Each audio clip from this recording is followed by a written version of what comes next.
Live from Los Angeles. Welcome to Good Morning LaLaLand. I'm Dr. Erin. Hi, I'm Rob Mack. And I'm Jasmine Mollier. This is Good Morning LaLaLand, America's first live streaming daily talk show, coming to you Monday through Friday at 9 a.m. on Facebook, Instagram, YouTube, and Twitter. Now also available on Apple TV and Roku. Right, and this week is all about celebrating this community, celebrating the greatest interviews, and it's hard to pick just, you know, the ones for this week, but there's so many incredible people in LaLaLand. LaLaLand really represents a state of mind. It's not just about Los Angeles, it's about the dreamers, the doers, and people that are up to making a difference in the world. Absolutely, and two of my favorite interviews of all time, AnnaLynne McCord, a longtime friend of mine, also an actress, Nip Tuck, other things, and Kelly Gores, producer and host of the Hail documentary. Right. Absolutely incredible filmmaker. We have Ian Sassoon on the show today. She is a dear friend and family member of Focus TV family. We're excited to talk to her about her personal journey as well. Who else we got going on today, Jez? Skinny Confidential. Oh, I said Yes, Ian Sassoon. There we Skinny go. Oh, and there you go. Confidential. Lauren Everett. My God, our community is just full of a wealth of information. We are rich in relationships, aren't we? That's We right, are. It's and great rich day. in wisdom. So much wisdom. And rich in wine. A special Wow. thanks to Ms. Love Leah that. Solberg. We met her at the Emmy Gifting Suites in Style Lounge, and she was so kind to send us this beautiful bottle of white wine that we're going to enjoy while we watch some of our favorite interviews. So stay tuned on Good Morning LaLaLand. Live from Los Angeles, welcome back to Good Morning LaLaLand. It is an absolute honor to have Ms. AnnaLynne McCord here. She is a writer, actress, director. Mostly she cares about people. Your heart is so big. Oh, it's so nice You're to such meet a you light. and have you here. Thank you so much for taking time. Oh, thank you guys. I've obviously got you all fooled. No. I'm a black soul. No, you and Rob go way back, right? We do. I know AnnaLynne. I met her 16 years ago. Wow. She was working, check this out. This is a testament to her character and to her work ethic, because she was modeling for a very big, well-known modeling agency, and she was booking very big jobs, and she was also working as an assistant. At the Right? office. At the yeah. office. So she would work there and then go to the casting or go to the job, come back. It's mind-blowing. She's no dummy. She's like, let's see, I think I'll take that job. Yeah. The inside info. There's only one model we represent here. Yeah, I actually ended up working in accounts payable, and the next year, second season, I was in Miami. Yeah. They called me and they're like, when are you coming back? And I was like, oh, you know, mid-January. They're like, well, we'll fly you we'll actually pay for your flight if you come back 2 weeks early to work in the office. I was like, wait, What? I'm literally 12. Like, I was like, they were like, this kid, because I was one of those people who, you know, no matter what I do, if I'm working on set or if I'm cleaning bathrooms, which I did at Saddle Ranch on Sunset, don't hold that against me. no. Nasty That's great. bathrooms. People are nasty at that place. I mean, no one would clean what was on those floors. Oh. And I was Wow. like, you know, I just, that's my, I'm a all or nothing. But that's what's great about you, is that you're like, you're not afraid to get down and dirty and get down there, right? Totally. And what else I love about you, so many things, but one of the things that I love most about you is one of the very first conversations I had with AnnaLynne, she was 15, okay? 15. And I had I'm not going to say how old I was, it's just a couple years old. But we had a conversation about Tony Robbins and neurolinguistic programming, 15. And I remember she literally said, I'm going to do X, Y, Z in my life. And she was crystal clear about it. And I remember being the age I was at the time and thinking, sweetie. I'm a grown adult and I have no idea what I'm doing. You know what I mean? You still don't. I still don't. I'm just kidding now. I'm no longer under the illusion, though, that I will find it out. Always have that clarity. There's a song, I think, that reflects my life, and I was so much older then. I'm younger than that now. I mean, I think about my former self, and I'm like, what, could she come teach me a few things? Like, I was adamant about getting out of my childhood and into my dreams and goals, and I graduated at 15. I was homeschooled, but I saw an opportunity to get out. But I love education. I actually would love to go back to school. I'm very interested in neuroscience still, the brain. That hasn't gone away. But yeah, you know, I'm talking about that book you guys read. I got to get that book because I had tunnel vision. That was it. I had one thing, and that was it. What was that one thing? And and when I got the what, I had what I call a young life crisis. I don't want to be here. This was what I wanted. This was my one thing. And you imagine putting that Rage, very, very angry road rage. Anxiety. Especially in this town. That happens when you're not unhappy. That just happens. That happens anyway. Like I have this practice now where I lose it, and then I'm like, AnnaLynn, you know, the windows are up, and so. But yeah, I turned, actually 90210, they offered me the show 3 times. I said no because I didn't want to be an actress anymore. Wow. It was, my agents were like, you're getting your big break and you're leaving. What is wrong with you? This and Dave Chappelle. Wow. What convinced you then? So my first acting partner, Jessica Menhoz, that bitch with the E word, E letter. Oh, she just smacked me. Just like, are you out your mind? You have this incredible opportunity and this amazing platform. And she had educated me on the issue of sex trafficking when I was 17 in New York, and with Nate, her good friend, my first boyfriend, who was the love of my life. And she had told me about this, and I'm 17 in New York. We're barely breaking even and paying for our studio apartment. What can I do, is my thought at the time.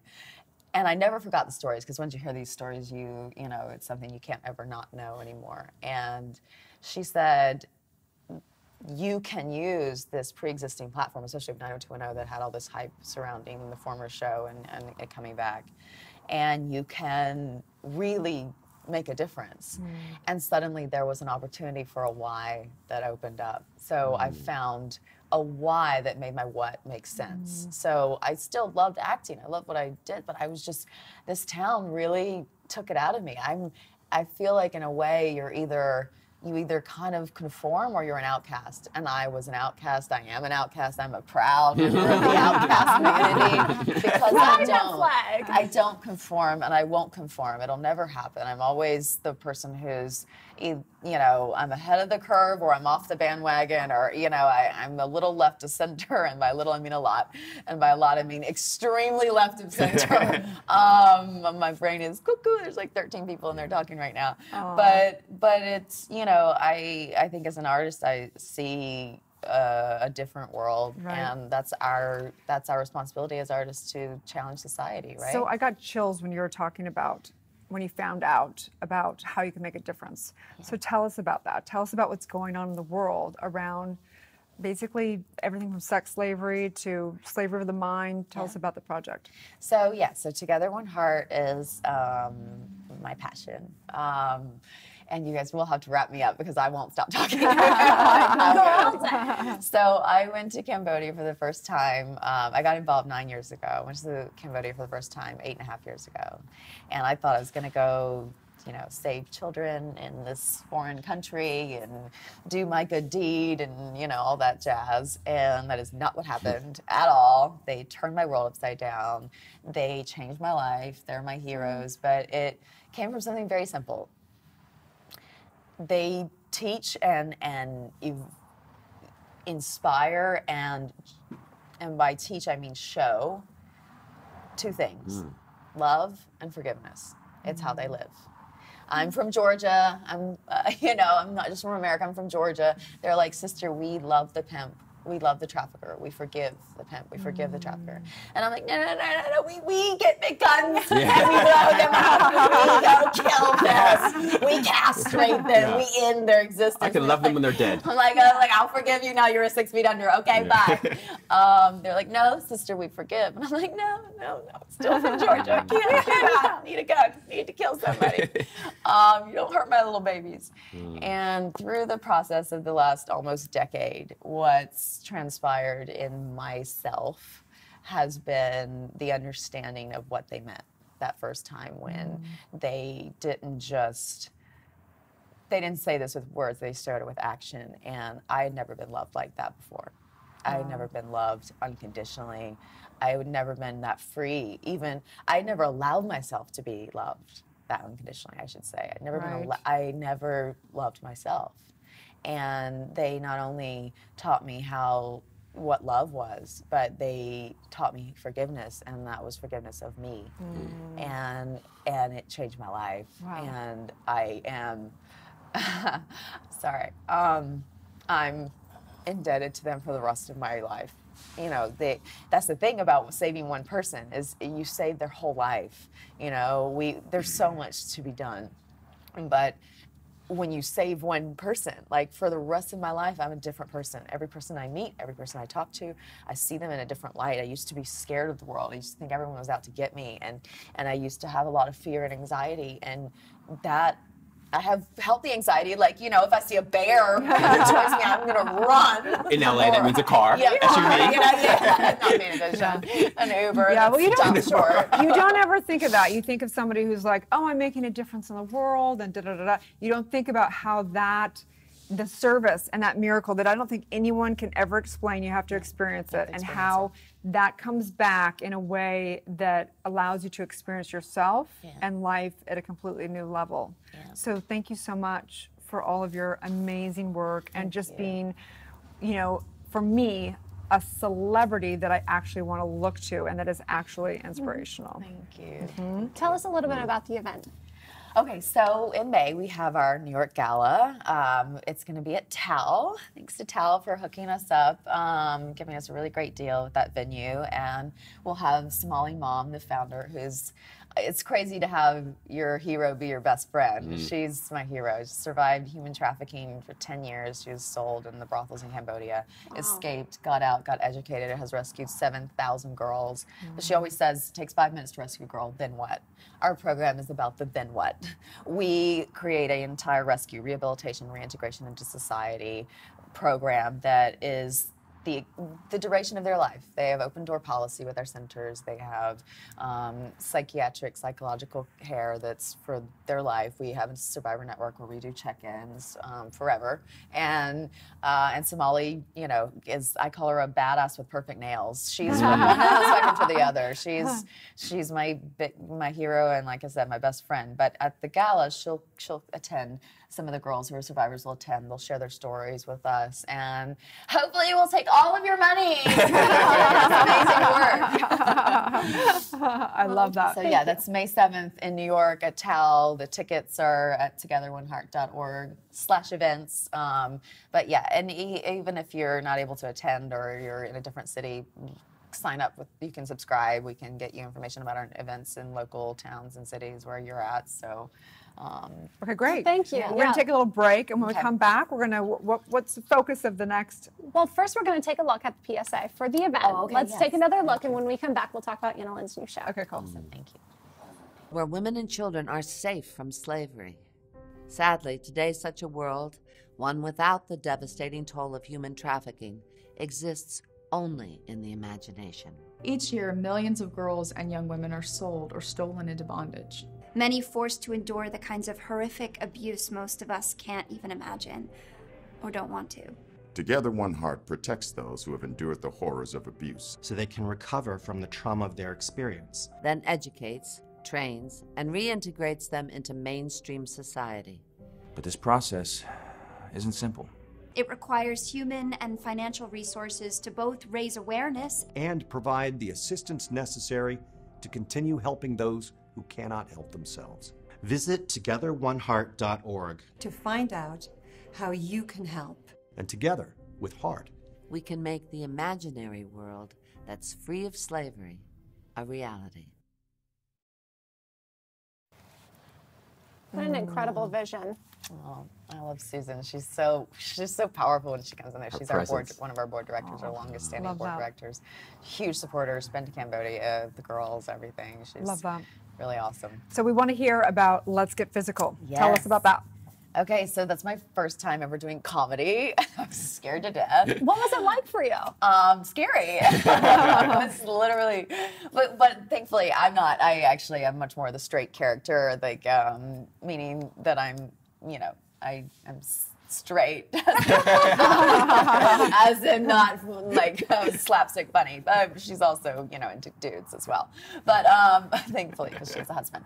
But so the two guys who carry the show are hysterical. Matt and Chris were just, and this is the most fun I've ever had on set because I was laughing. I couldn't work. I couldn't like remember my lines because they were making me laugh too much. But it was so much fun. It's a throwback to the '80s aerobics world. Oh my gosh! It's so ridiculous. ridiculous. Like the stakes are just so high about this aerobics competition. And if you go online, if you're ever like, you know, at 11 o'clock at night, you're like, I need to go to sleep, and then you watch YouTube videos for 2 hours like I do, or 4 or 5 hours. The 80s aerobics videos are the best thing online. They're literally like,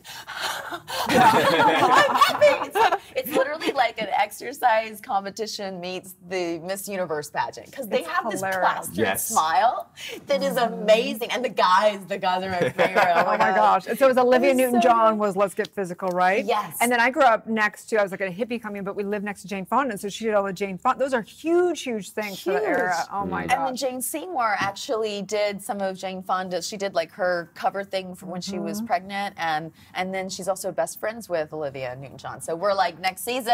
Oh my gosh. She's like icon. Yes. Oh my gosh. So tell us a little bit more about your role. So my role is the behind-the-scenes manipulative mastermind who's the puppeteer. Very, you know, so just kind of like you, right? Yeah, just like me. She's obviously working with kids in Cambodia.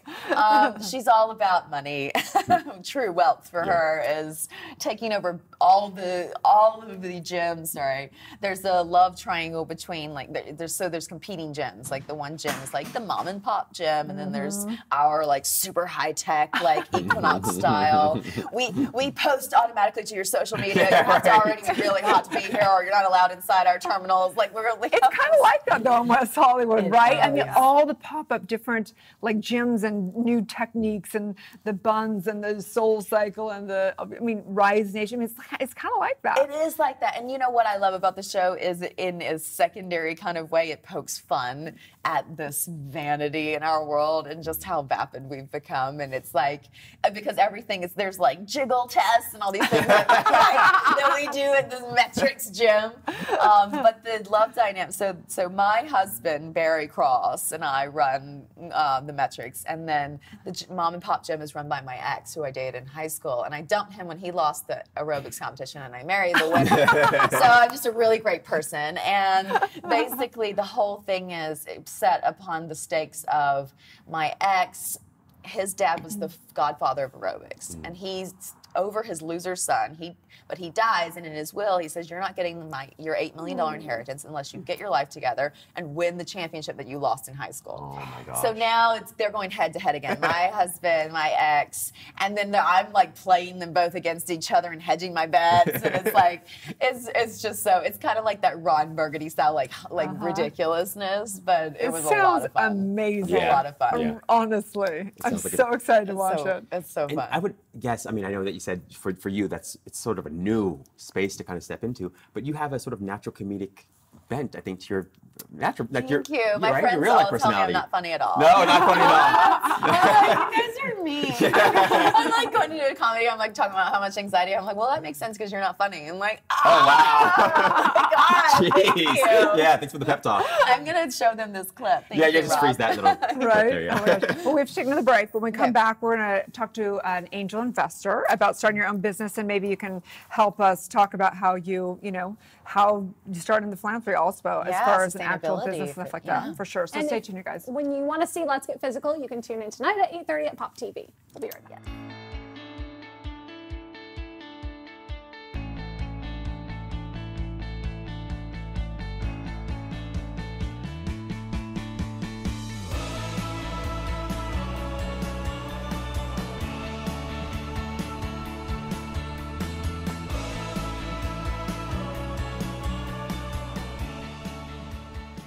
Back live from Los Angeles. Welcome back to Good Morning La La Land. We are so honored to have Kelly Noonan-Gores, who is the writer-director of Heal documentary. Incredibly, just incredible project. Thank you so much for being here today. Thank you for having me. You guys are awesome.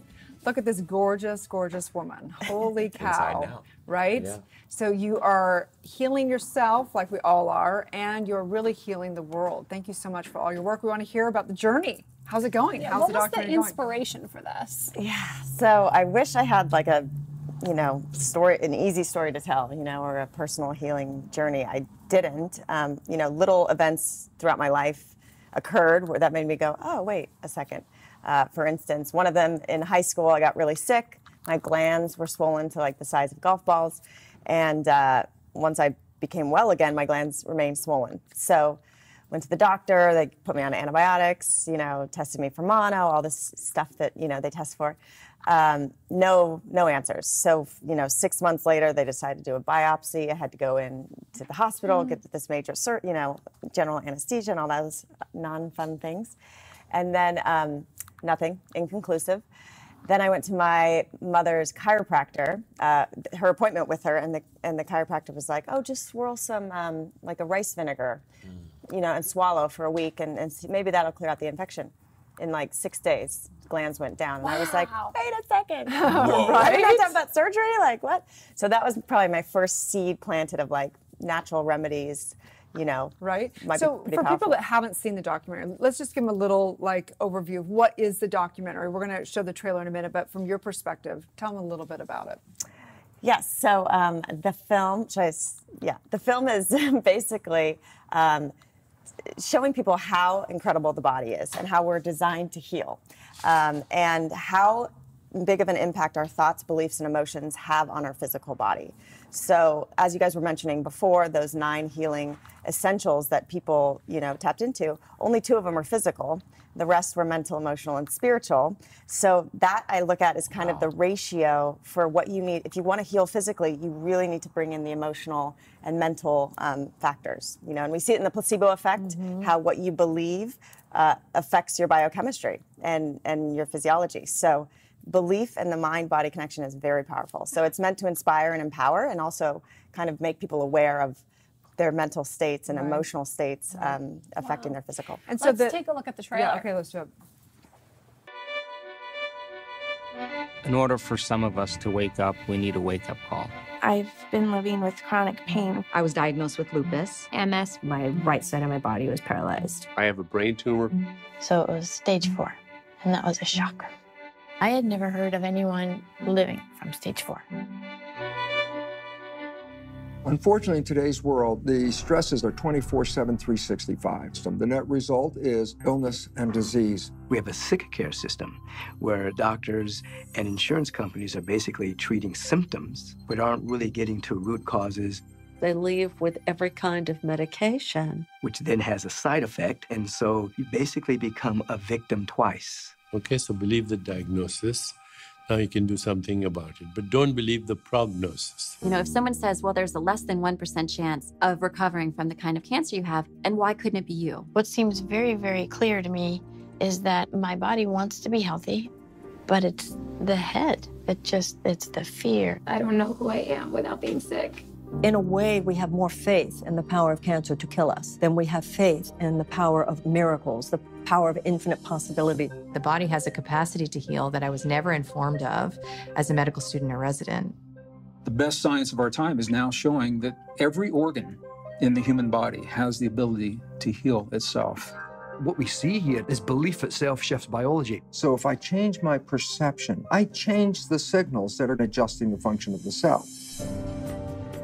The power of belief it's almost everything. Your body loves you. It loves you unconditionally. It doesn't matter how long you've been sick, you can heal. These symptoms are brilliantly intelligent in waking us up. This life is as beautiful or as terrible as you make it. The Buddha said that every man and woman is the architect of their own healing. And that intelligence that's giving us life, it is the greatest healer in the world. All we have to do is get out of the way.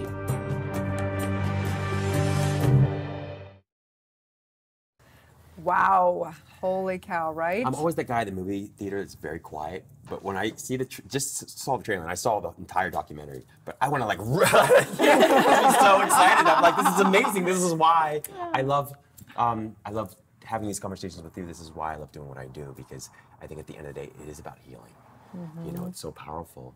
Have you found that you've become more and more interested in healing as you've been involved in the movie? Yeah, I mean, you know, it's life imitating art. So throughout the entire process, we were, you know, kind of a micro-budget film. So we had a skeleton crew, but a bunch of very talented, passionate people.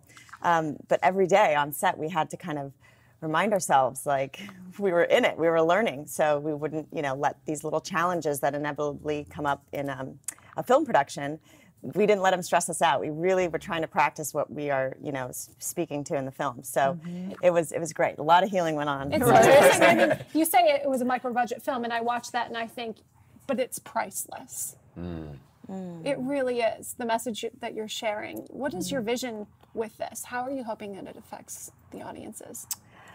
Well, I think that, our medical system right now, as you can see with healthcare, and, there's a lot of issues and problems that need to evolve and grow and kind of move in. As Michael Beckwith was saying, we have a sick care system, not a healthcare system. So in that movement to wellness, a lot of, behemoth, massive changes need to occur.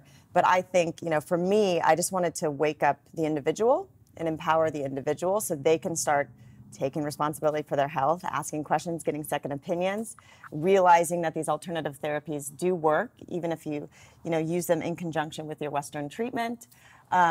Just because I feel like if the demand changes, then the system changes. So I just wanted to wake up and empower the individual. There's over 140 million people in this country alone dealing with a chronic illness, and that's crazy. That's like a third. That's or a half. And what's even scarier too is the thought that so many of those chronic illnesses are a direct result of the medications that they've been taking for other illnesses, and they're a victim of the side effects. Correct. And they are trapped. Exactly.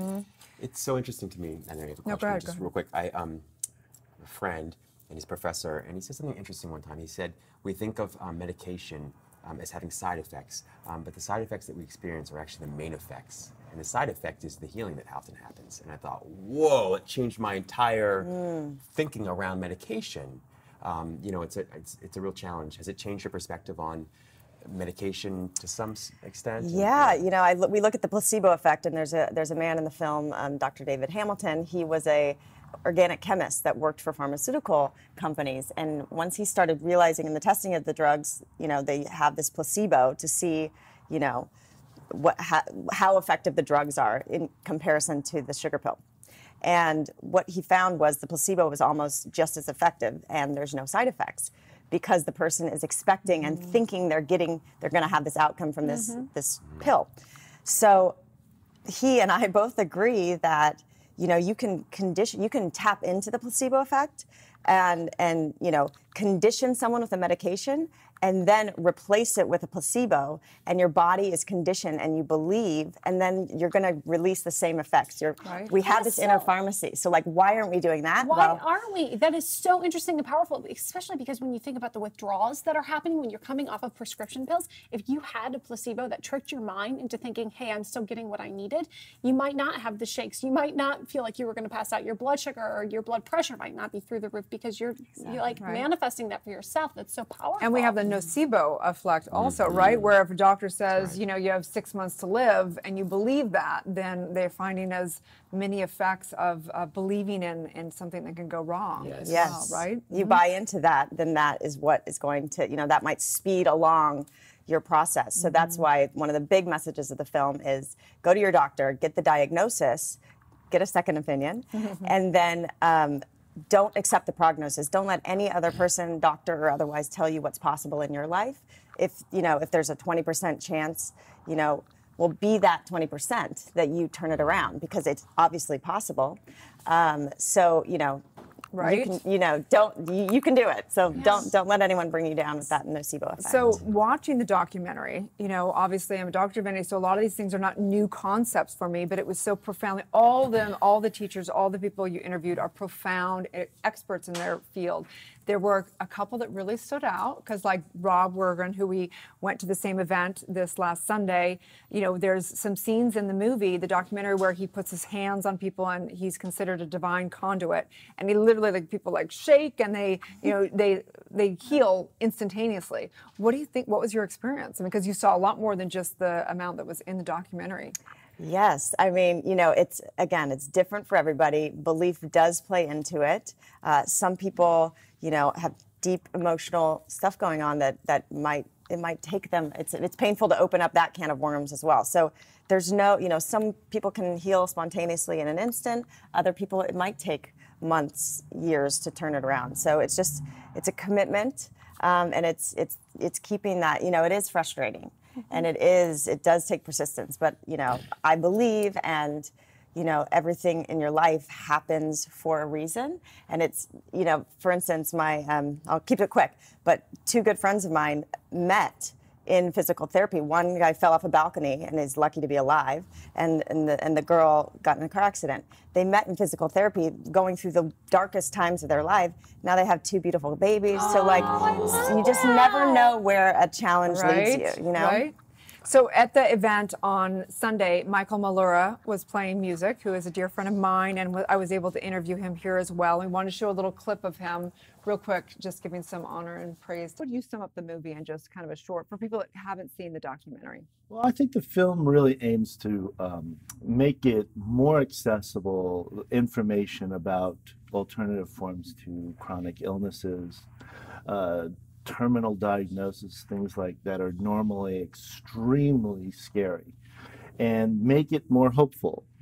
Give people more information on what they can do when they get a diagnosis, and to turn people on to alternative medicine approaches and things like that. Mm-hmm. So I love this movie because it really hits home for me personally, because I love the subject of healing and different approaches to healing.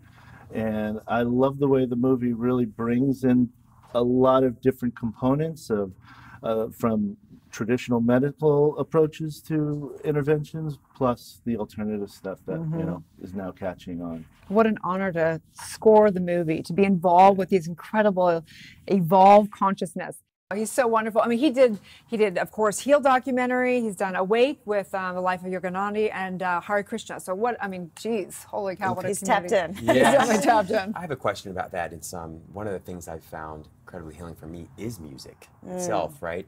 And I mean, mantras to some extent. They all sort of, I think the most healing vibration is always about harmonic resonance, right? There's a lot of studies about that. But what's your experience of that been? Would you say that music is one of the things that you noticed with some of the folks that either have been healed or heal others? Is music and sound? Yes. I mean, Dr. Jeffrey Thompson is one of the experts in the film, and he heals people through sound, and he actually measures and finds your precise frequency that will drop you into, the parasympathetic nervous system so you can rest and repair.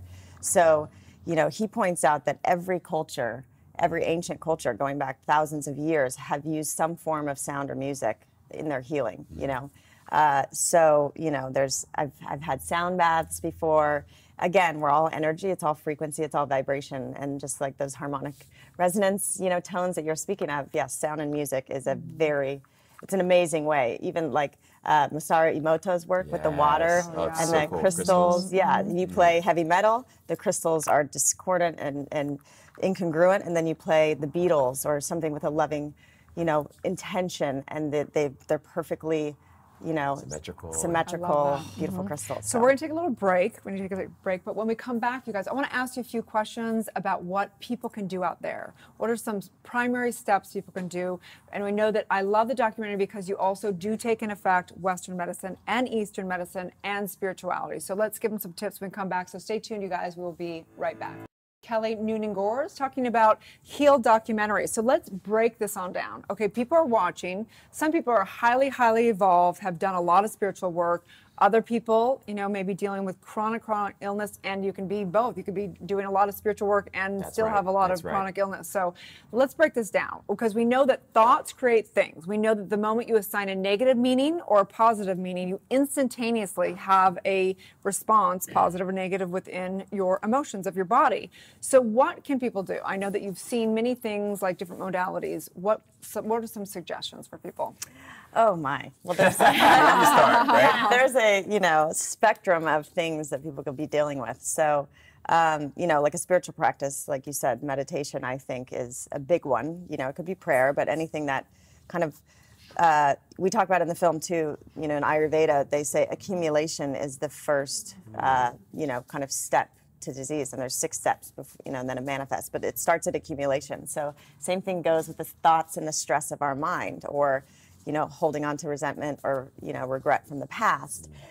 All that stuff is accumulated in your body. It's dense energy, thoughts in your head. You've got to release that. You've got to let go, and so it doesn't build up. You got to. Okay, so let's break this down. So physically, because we know that number one is like radically changing your diet. Yes. So do you cleanse? Do you detox? What do you do?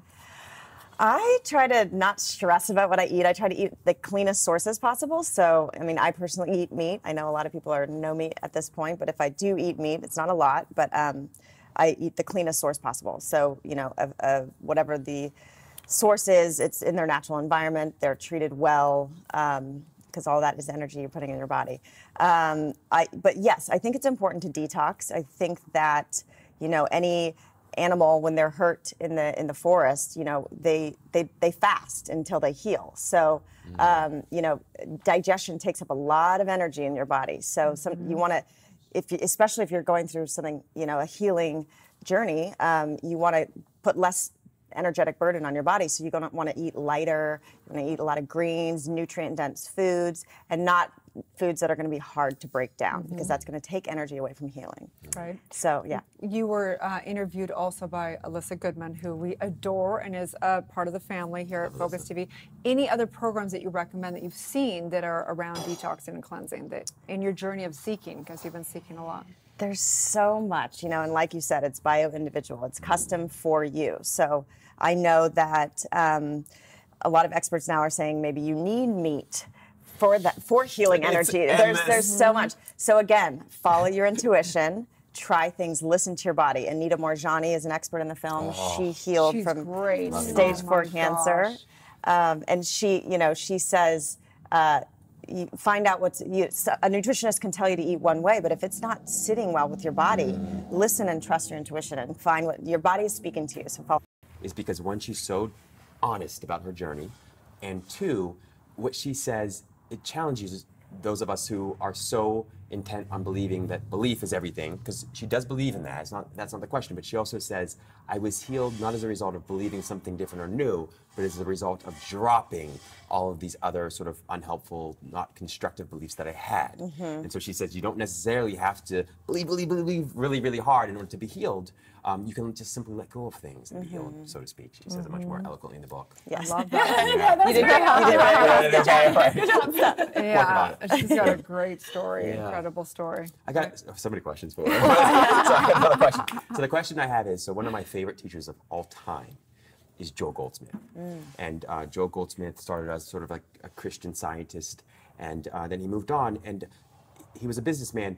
But what happened one day was he was just working as a sales guy, and somebody random come up to him and said basically, can you pray for me? I know that if you pray for me, I'll be healed. And he said, I don't know anything about God, really. He's like, I knew a little bit of this Christian Science stuff, but I didn't really know anything. And he said, I said yes to the guy because I didn't want to make him feel bad. Closed my eyes and said, God, I have no idea what I'm doing here. If there's something to be done, please do it, because I have no idea. He said, the guy left and said, thank you. Came back the next day, healed. So then he said, what's going on here? So the next thing you know, his business started closing down. He couldn't make any more sales. And people only called him for healings. And he did the same thing day after day after day, which simply said, I don't know why these people are calling God, but if there's something to be done, do it. And it was being done. So he wrote all these books about it. Wow. His bottom line is, while sound and music, that's fantastic, for silence for him was everything. So did you notice in the, you know, and I heard a little bit of that in the documentary, does anybody specifically talk about silence in the interviews that you've had and the value of finding a quiet place inside and letting that healing happen in sort of an organic fashion? Yeah, and that's ultimately what it is, right? It's your self-healing, and you may seek outside for the answers and support and all these things that are going to help you, but ultimately it's coming from within. Or, you know, and Rob Morgan, he says, you know, I just ask God and I get out of the way. It's that natural, and you know, the ultimate spiritual lesson that, you know, Peter Crone and many others, Michael Beckwith, they all talk about it in the film. It's like Marianne Williamson, you know, Jesus healed because he saw beyond the illusion of whatever's going on physical. And he already knew your spirit is whole, you're healthy. So it's, you know, that's the silence. That's your true nature is always there. It's like the sun is always there above the clouds. It might be raining, but you know, you're healing, you're already healed. Shivers. That's exactly the way Joel put it. He said, because later he said, I was trying to figure out what exactly was happening when these people were being healed through me. I wasn't healing them, they were being healed through me. And he said, what I realized I was actually doing was going to that place inside myself where I was one with them, and the healing was unnecessary because I was already, and they were already whole. No healing necessary. So it was just a recognition, right? Yeah. Right. Yeah. Exactly. Profound. Absolutely. We have to take another break. Okay. But when we come back, we want to dive a little bit deeper into where people can find the documentary, how they can actually host maybe something themselves, and how they can get involved in the community. So stay tuned, you guys. We will be right back. The woman who has perfected lifestyle, beauty, and balance, Ms. Lauren Everts-Bostock, creator of The Skinny Confidential, is with us today. Thank you for being here. Thank you for having me. Also seen in the latest issue Killing of the it right Influence magazine. Have you seen this issue of Focus yet? I cannot wait to Instagram story this. Right? You look stunning. You always do. Thank you. Gorgeous. Thank you. Your hair's a lot longer. It looks so It's gorgeous so both fake. ways. I love it. Thank you for being so real. Oh my God. Honestly, I love this girl already. It's fake here too, but you know, it's like to hear. I love that. Okay, I gotta say that I love you already. Like you have, like we just had a conversation for 1 second between, and you were talking about how your last blog post, how you're just basically talking about how the whole industry needs to get real. That the blogs out there, the picture of some girl walking in the street, you know, pretending like she's not having a picture taken of her, is like, okay, guys, come on, we need to get vulnerable here. Totally. I think it's okay to pepper it in, and I love beautiful content, and I've always been a fan of putting out really quality content, but at the same time, I think that it's really important for my industry to tell their story. You know, I think people are craving more. They're craving more connection and vulnerability, and the person that they're following needs to be worth following. And it can't just be like about your outfit and what I ate and what I wore. To me, like it needs to be more about the community and about the value that you can provide to the people that are reading your blog, and also like letting them know about your real story and not just showing like this facade. Can you tell us a little bit about your story? Because I know that you weren't always the Skinny Confidential, and you know, didn't always have, you know, hundreds of thousands of followers. So can you tell us a little bit about that? Yeah, I actually went to San Diego State University after high school. I was doing what you were supposed to do, the textbook, you know, go to college. And there's always something in me that was like, why do I have to do that? I've always wanted to beat to the tune of my own drum, but I did, you know, what I was supposed to do and went to college, and I was bored out of my mind.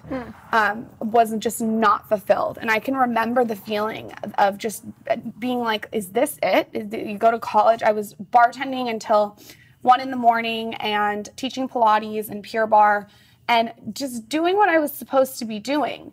And it was just not enough. And so I realized very early on that I was entrepreneurial, and saw that these sororities on campus were charging women like $800 a semester to be a part of them. And I didn't understand that. I'm like, isn't there a way to connect these women for free and make a community? And then I took it a step further and was like, how can I connect women everywhere? And this is when blogging was not cool. It was like nothing. This was 8 years ago. So I was working at this super lucrative bar in Rancho Santa Fe, and I remember telling this guy that I was going to be a blogger. And he laughed at me. He thought it was the funniest thing ever. How are you going to monetize and make money? He's actually the inventor of the airbag. So wow. I always tell this story because it's like people, you have to really do what works for you. And if you have an intuition on something, you have to follow it. So that's kind of how it got started, launched 8 years ago, and it's been something I'm working on ever since. What has been your mission with this? The mission has definitely been to inspire women to be the best version of themselves and kind of be an example and a role model for a lot of girls that are nothing to do with me. It's all about them meeting and them hanging out and them making the connection. And that when that group launched, I kind of was emotional about it because it's the one thing I've been working so hard to do, which it's like, again, it's not about me, it's about them making friends, them doing meetups. That was kind of what I wanted from the very beginning. But you have done an incredible content library of tips, tricks, tutorials, ways that you're contributing to this community beyond just creating it. You're kind of leading it. I mean, some great tutorials right there. That jade roller, got one. Got one. It. Yeah. I ordered one because Jez told me to order one. Yes. So would you remember our story, Ange out there who's starting a blog? Do you feel like it's kind of too late for somebody? Do you feel like I mean, obviously anything's possible. We know that true. So yes, but don't you think it's maybe a little bit harder than it was, say, 5-10 years ago, getting into a blog? What suggestions would you give to her out there? I don't think it's too hard at all. In fact, I find it really weird that anyone would tell bloggers or influencers that as an influencer. I think that what I want to do is inspire. And I think the way to stand out in this saturated market is to find something that's so niche. Right. And your bracelets that cover the rubber band that we were just talking about, that's something that's so niche. She's going to be able to really stand out and shine. I think if you can find that as a blogger and find something that makes you different. I always say, like, if I was a blogger now, I would create a handle called @ThargetGirl. And everything I would wear would be Target. And what the goal would be is to eventually work with Target, then develop partnerships with Target, and then maybe my own line in Target. So that's like how far down the line and how much strategy you need to think. You can't just like put pictures out and expect to stand out as an influencer. It has to be much more than that, but I don't think it's too saturated. No. So, Erin, there you go. Here's that's specifically a coaching thing that only you would know, being in the blogging world. Like, that's amazing. Yeah, I think she should go for it. Yeah, I love that. So powerful. Did you by any chance see this video? There's a young man, and he had brain cancer, and he created this video because he always wanted to be a Nike athlete. And so we put this video together and said, I want to be a Nike athlete. I'm 300 pounds overweight. I have brain cancer, and I'm not going to give up. I don't know how much life I have left. He creates this video, it goes viral. Nike finds it. Nike turns him into a Nike athlete. And his video got more views than any of their $1.2 million advertising campaign videos. It doesn't surprise me at all. It's a perfect illustration, though, of what you're saying. Yeah, it totally doesn't surprise me. I think, too, he put himself out there in a way that was vulnerable. And again, I think right now we're craving that.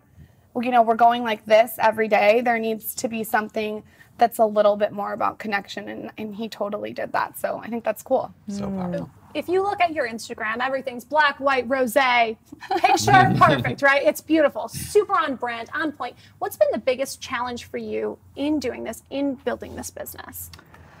Ooh, the biggest challenge, I think, is how consistent you really have to be. It's like I wake up and everything I do in the back of my head, it's like, do I need to Instagram story this? Do I need to Snapchat this? Like, you almost feel guilty for not sharing with your audience everything. And that becomes kind of a mind F. Yeah. F word. Because it's you just feel like you're constantly having to be on. So what I've had to do is learn that I'm like a cell phone. I have 100% charge, and it goes down to 1%. And when it's down there, I need to step back, recharge, and just get off social media for the day. But the consistency of creating content, it can be a lot, but I think I love it, and I'm lucky, and it's You know amazing. what I love about your blog also is that you get really real and vulnerable, and then you also get very entertaining. You have one that's on steaming your vagina. Yep. Right? Like, Steaming your vagina. Right? I mean, it's very entertaining and vulnerable at the same time. I love that. Yeah, steaming your vagina. We talk about boob jobs, birth control, sex. We talk about coconut lube. My husband just launched a brand that's coconut lube that all started from the Skinny Confidential. Just kind of everything. It's a very, I like to say it's like the encyclopedia for, 19 to 35-year-olds, and it's just like an open conversation. So you just mentioned your husband. Recently you got married. Tell us about the wedding. The wedding was planned in like 1 second because I'm a huge procrastinator. And we were engaged for 4 years, and it was very, very chill and nothing to do with social media. It was 50 people, and just it looks quick. Beautiful. It does look beautiful. It was very, very off social. Like, I didn't want any cell phones. We just kind of got drunk for 3 days. How did you and your husband meet? We met when we were 12. Wow. 12 years old, we met at elementary school, and we broke up in high school and got back together after college. And he is definitely very entrepreneurial as well, so it works. You're the epitome of a power couple, though, now. Oh, thank you. That's very nice. You've got the him and her podcast. It seems like you're integral in each other's businesses. What's the secret to working together like that? It's hard. I mean, it's definitely something that's hard. It's practice, because it's a whole different element of the relationship. It's a whole different dynamic. So now it's 11 o'clock at night, and he's asking me questions about work when I should be shutting off. It's it's definitely a dance, and it's something that I would say is something you really have to practice. That it does not just come naturally, at least for us. Wow. Any tips you'd have for folks that are trying to work through relationships in general? I would say that don't settle in a relationship. I think it's really important that if you're in a situation where you feel like it's not the right person, get out. I'd rather be single than be settled. And if you're in a relationship and you're trying to work together, I would say just practice at it, be patient, and listen. When he starts talking, I just sit back and listen. Sometimes I'm sleeping with my eyes open. I'm just patient. It's huge. Love that. Wow. Yeah. What's next for you both? Recently launched Dear Media. Tell us a little bit about that and what you have coming up.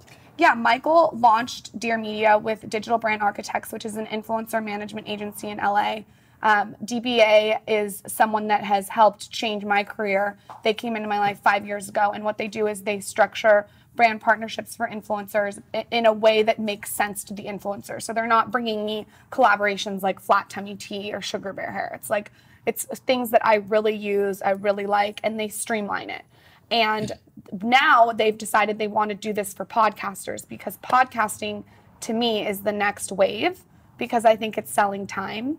And podcasting you can do on the go. So I think a lot of things are going to start to shift to audio. So they launched Dear Media. It's a podcasting network for women. It puts women in the forefront.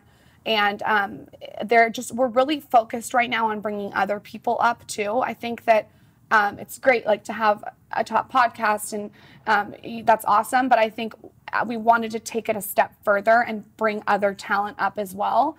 So it's launched. It's really cool. We have some great talent like Adderall and Compliments, The Bitch Bible, bunch of different women. Jillian Michaels, that was great. Jillian Michaels came on our podcast. Yeah. She's really cool. Really, really real. Wow. Which I love. And so the industry, you see it going to podcasts, you see whatever. You talked about another app earlier. Where do you see the industry going?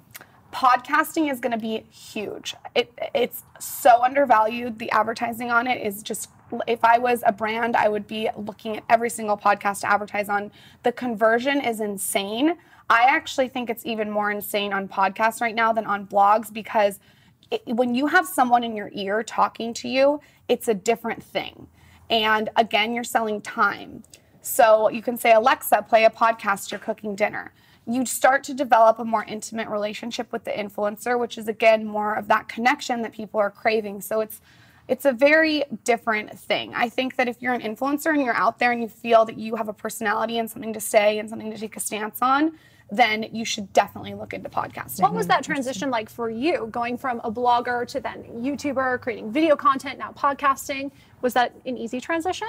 It was seamless just because I'm such a chronic overshare. Strange, but getting on a podcast made sense. What the dynamic though was bringing my husband in with it. So that was kind of that was overwhelming at first. But now it's really fun. We just really want to have every episode provide tools and tactics for our audience that they can apply to their own life, and just really give them so much value, because that, at the end of the day, as an influencer, in my opinion, that's what you need to be doing. That's your job, is to give them value that they can go apply. And I say, leave what you don't like on my blog and take what you like and what works for you. I love that. Well, we're running out of time, but how would somebody get involved? If they want to get involved in one of your courses, or they want to get involved with you business-wise, how would they do that? I don't have any courses. I have a blog design company right now where we build other bloggers' blogs, and then that's called BlogDo. And then my husband has Dear Media, which is the network, and you can just DM him on Instagram if you're a podcaster and you're interested. And then the Facebook group you spoke about? The Facebook group is the Skinny Confidential. That's my brand. You can come on, you can hang out, and there's so many women in there. I think there's like 30,000 women, and they have different meetups from all over the place. Incredible. Wow. I love it. Really inspired by your story. Incredible. Thank you. Yeah. Thank you very much. Yeah, I love it. So you guys want to come back and hear another woman's story about her business she started that is going to get you motivated for whatever you are lining up for your dreams. So stay tuned. We'll be right back. Welcome back to Good Morning La La Land. We are so thrilled to have Eden Sassoon, extraordinaire, in the house. I'm so touched by your story. It's been incredible to just research and just feel all the things you've been through. Thank you so much for taking time out of your life. no, I think this is my life. It's not Right? taking time out of my life. This is my life. So first of all, you walked in and you're glowing.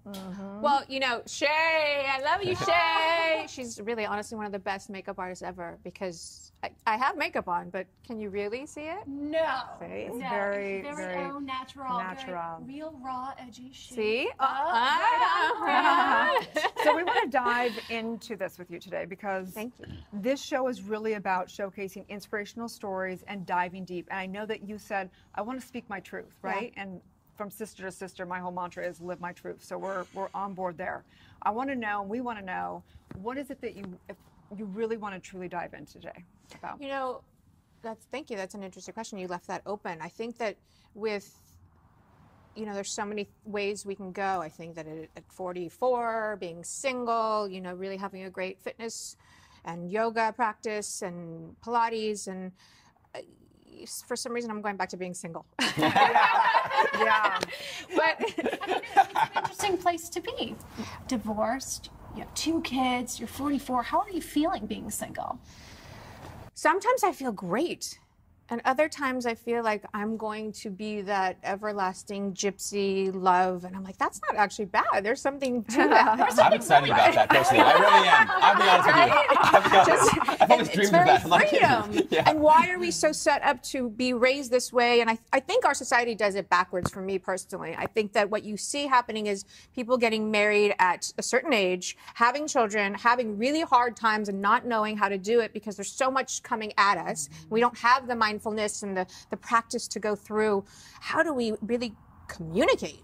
Right. And then bam, you're divorced. Which I'm grateful. I love my ex-husband. I think he's an incredible father. I love his wife, and we're one big happy family. We literally traveled together, and they're like, does that man have 2 wives? I'm like, no.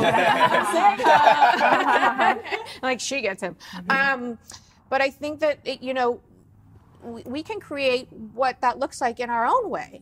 And it's difficult. Right. But don't you feel like, as a woman, that we're so set up and programmed for codependency? Yeah, and that's a big problem. It's a big problem. So earlier you spoke about that, and I am one. When I hear a woman who's in distress or struggling in a relationship or not in her power, because men have this. I'm an alpha female, so I have the opposite problem.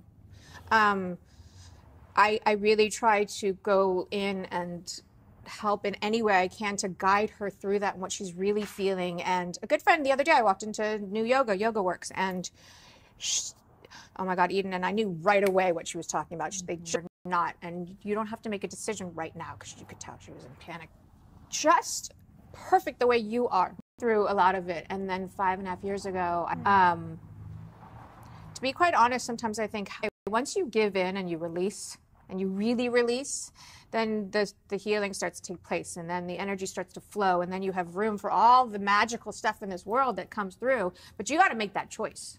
How did you make that choice? That is the scariest choice. I woke up on the edge of my bed, thank God I was dressed, alone, and I heard my father's voice and my higher power, and they were just 2 men coming at me. Get up, get dressed, go, because I would hike every day and I'd walk. I feel like fitness, you walk through to get to this area, right here. You got to energetically get there.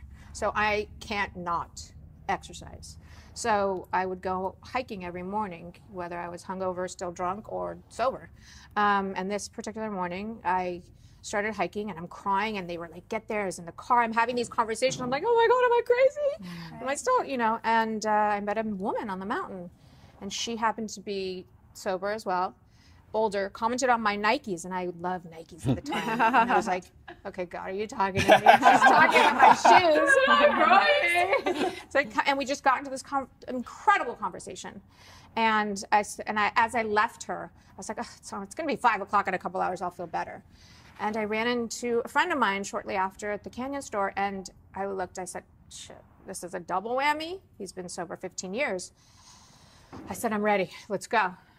Literally, it kept downloading and coming through me, and the more I'd get out of my head, and this spiritual side would just open, and I was present to it. I picked up the phone. I called my ex-husband, because he's the only man I have to, say anything to. And I said, I'm getting sober tonight. He said, I have a meeting. I'm like, wait, what? I'm not on your time. I said, you know what, Nick, let's go somewhere else. Sorry, Nick, I love you. And we went that minute. And from that moment on, I've never, ever looked back. Wow. Never. Wow. So what does that mean for you when you say, speak your truth? Is that what your truth is? Is that what when you refer to speak your truth? Because there's a lot of people out there who says, what does that mean to speak your truth? Well, you know, that's interesting. So I can tell my story as many times as we need to speak truth. But what about in the moment? What about, you know, I hate to admit it, but, you know, I did do a season of Housewives. And how do you speak your truth in a crazy situation like that? And I really thought going into it that I could bring some of this there. Well, let me tell you something, that doesn't work. But how do you stay in your truth? Do you not say anything? Because that's what I chose to do most of the season. I just was like, you know, and then all of a sudden this, and I'm telling you, it just came out from nowhere, the truth. And it was something that I couldn't hold back. So I think if you tap into whatever that is, every moment you should be living in the truth. I absolutely love that. I mentioned the spiritual teacher a lot, Osho, and he would always talk about the danger of deciding on one truth that you're going to live forever, because then you're never ready for the moment. The moment offers something, it's consistently shifting. Right, you're constantly calibrating and recalibrating. Right. For you, in this moment, what feels most true to you? The three of you. Really grounded and present and like honored to be sitting with other like-minded individuals. I think that it's so important with everything that's going on in the world that this is our now, that this is hopefully the future. And, you know, because of the experience with certain things on TV in the past, it's heartbreaking. And it's heartbreaking to watch, and it's heartbreaking to see other people go through it. And people out there watching it don't really understand what it does to your psyche and to your heart. It's just tragic. And so I think what you guys are doing here is absolutely just a gift. Right. This is my sanity. I can see that. There's so much insanity in my life and uncertainty. This is my truth. This is my opportunity, and I couldn't be more grateful to be sharing in this moment with you all today. So there's a saying that as people are, you know, with more things, we have more responsibility. Yes. And I look at your life and I go, first of all, your father's story is so touching. That he was an orphan as a young boy, came from total poverty. Nothing. I can't imagine what it was like to grow up with a consciousness, an extraordinary human being that had to tap into that and to have all the blessings, and yet, you know, there's like people know you're still like human, you still have these things, and it's so relative as far as what's hard or not hard for somebody. And I just think that you have an incredible story. You know, it's interesting because people, whether it be boarding school or wherever I go, like, oh my God, you are so kind and nice. I'm thinking, is that not normal? Like, are people not nice and kind? Well, you're so-and-so's daughter. So what? He's an incredible man. I should be nice and kind. And give as much as I can. I'm talking all across the board. Like, it doesn't matter. It doesn't matter because we are the same as everybody. So, you know, when I feel like sometimes people get stuck in this, oh, I watch these celebrities. Well, what is a celebrity to you? A celebrity is someone who has a potential to change other people's lives and give back. And if that's not what you're doing, I truly believe that you're taking up space and this society is going in like the wrong direction, because you have the power to help change this world. So I'm not even going to go into some of the people that really have that power that should be doing more, but there's a lot. I really truly embrace that. It's a huge responsibility. Well, I think, you know, I love my dad. I love him more than anything, and he's always with me. And I think what he did for, you know, the world of beauty and fashion and even more, it goes way beyond that. The industry is sort of like, you watch that struggle.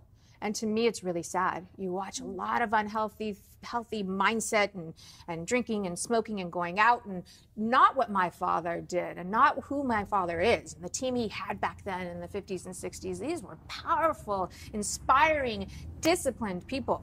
They don't mess around. Very disciplined, those are hard to come by nowadays. So speaking of love, since it's Friday and we talk about love, how do you deal with that? How does any man, you know, rise to what your father was? Like, is that possible?